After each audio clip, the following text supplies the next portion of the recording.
Turkey held local elections today that are being seen as a key test for President Recep Tayyip Erdogan and his conservative AK party.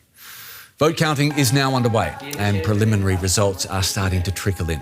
Erdogan is hoping his party's candidate can wrest back control of Istanbul, Turkey's largest city and economic powerhouse. The incumbent mayor of the city from the opposition CHP, Ekrem İmamoğlu, is aiming for another term. He's seen as a potential future candidate for president. Opinion polls of the vote pointed to a neck-and-neck race in Istanbul. DW correspondent Julia Hahn joins us now from Istanbul. Julia, votes are still being counted. Can we expect a clear result anytime soon?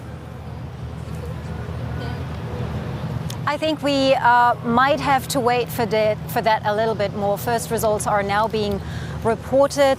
People voted for new mayors, district mayors and local administrators across the country today in 81 provinces. But for now, let's focus on the two main battlegrounds of this election, the capital Ankara and Turkey's commercial heart, Istanbul, this very big city of 16 million people. Erdogan's ruling AKP lost both cities to the opposition 5 years ago for the first time ever, and that is part of the reason why he wanted to win these cities back. Now, according to the very preliminary results we have, the opposition is in the lead in both Ankara and Istanbul. That might still change because more ballot boxes are being opened and counted. So I think before we have more reliable results, it might take a few more hours.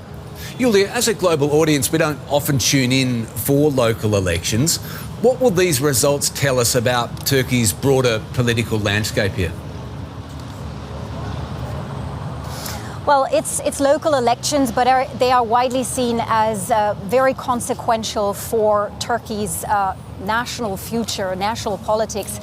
As well as, you know, President Erdogan and his ruling AKP are running this country, have been running and ruling this country for more than 2 decades now, with the opposition only maintaining a few footholds of power. So if they manage to keep these key cities, Ankara and Istanbul, most importantly, it would boost the opposition's morale. It would also be a sign for their voters who were left very disillusioned after last year's presidential election when Erdogan secured a third term in office until 2028. They were very disillusioned about their ability to change politics in this country through the ballot box. It would be a huge blow to President Erdogan.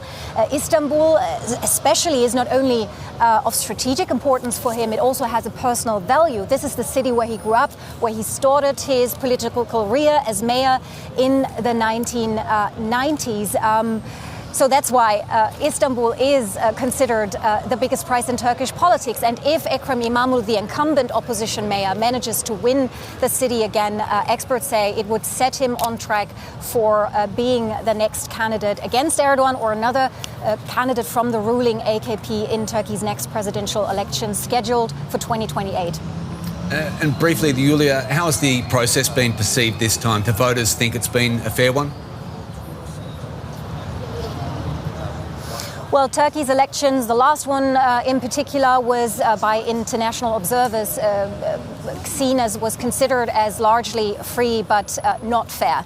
And that is what I often hear from opposition voters. President Erdogan and his party can make use of the state resources for their campaigning. They directly or indirectly control most of the country's media, according to media rights watch groups. So they have a bigger platform, they get more airtime. Opposition parties, on the other hand, often have to rely on social media. So the short answer is no, elections are not considered to be fair, particularly by anti-Erdogan voters, opposition voters. Julia Hahn in Istanbul, thank you so much.